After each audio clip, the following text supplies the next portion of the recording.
میرے والدین چونکہ شروع سے ہی نیکی کی زندگی گزارنے والے تھے، تو میں نے تذکرۃ الاولیاء کتاب 5ویں کلاس میں پڑھی تھی۔ 5ویں کلاس کے بچے کو تو ابھی کنسیپٹ بھی نہیں ہوتا، مگر مجھے والد صاحب نے وہ کتاب لا کر دی کہیں سے، تو میں نے اس میں اللہ والوں کے واقعات پڑھے تو دل میں بڑا شوق ہوا کہ مجھے بھی اس لائن پہ چلنا ہے اور اللہ والوں کی لائن پہ آگے بڑھنا ہے۔ پھر اس میں ایک کتاب میں نے پڑھا کہ نگاہ کا بہت پرہیز کرنا چاہیے۔ تو چھوٹی عمر میں، ابھی میں بالغ نہیں ہوا تھا، اس عمر سے ہی نگاہ کا پرہیز شروع کر دیا۔ بہت بچتا تھا، بہت نگاہ کو بچاتا تھا، اور مجھے اس زمانے میں اپنی والدہ سے ڈانٹ بھی بہت پڑتی تھی۔ ہر دوسرے تیسرے دن کوئی محلے کی آنٹی آتی اور میری والدہ کو کہتی، تیرا بیٹا جا رہا تھا، اسے تو ہمیں سلام بھی نہیں کیا، یہ تو ہمیں اپنی خالہ ہی نہیں سمجھتا۔ اور امی مجھے بلا لیتی تھی، بیٹا تو نے اپنی خالہ کو سلام کیوں نہیں کیا؟ یہ تو میری کلاس فیلو تھی، یہ تو میری سہیلی تھی، ہم بچپن کی دوست ہیں، تم سلام تو کرتے۔ اور مجھے پتہ بھی نہیں ہوتا تھا کہ یہ آنٹی کہاں گزری تھی اور کہاں اس کو سلام کرنا تھا۔ تو میں آگے سے ایک بار کہتا تھا، امی آنٹی سے یہ پوچھو کیا میں نے اس کی طرف دیکھا تھا؟ تو جب امی پوچھتی تو پھر وہ آنٹی کہتی، ہاں یہ تو یوں کر کے چلتا ہے، سر اس کا نیچے لگا ہوتا ہے، زمین کے علاوہ تو کچھ دیکھ نہیں رہا ہوتا، اس نے کہا اس کو۔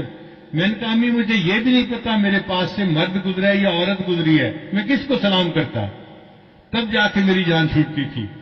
لیکن اندر اندر مجھے بہت غصہ آتا تھا ان آنٹیوں پہ، سارا محلہ خالہ بنا ہوا ہے، سارا محلہ آنٹی بنا ہوا ہے، اور بس ان کو سلام ہی کرو چلتے ہوئے۔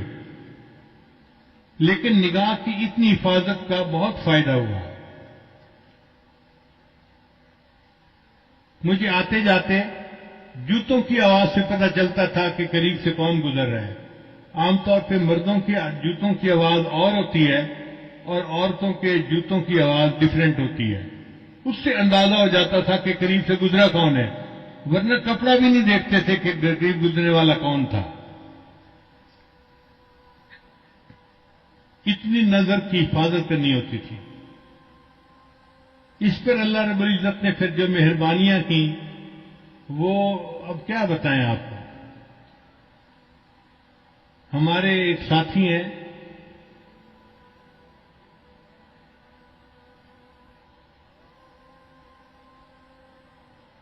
لاہور کے،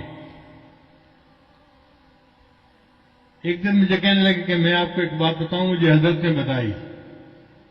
میں نے کہا بتائیں۔ کہنے لگے کہ حضرت نے مجھے بتایا کہ دیکھو اس وقت آپ کسی مسجد میں کھڑے تھے، آپ کی طرف اشارہ کر کے حضرت نے کہا کہ اس بچے کو اس وقت 100 سے زیادہ مرتبہ نبی اسلام کی زیارت ہو چکی ہے۔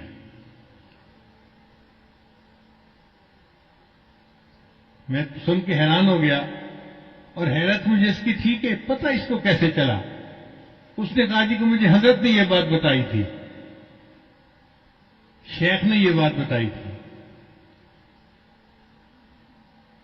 تو نگاہ کی حفاظت کا پھر یہ فائدہ ہوا کہ اللہ تعالیٰ نے 30 سال کی عمر سے پہلے 100 سے زیادہ مرتبہ نبی اسلام کی زیارت نصیب فرما دی۔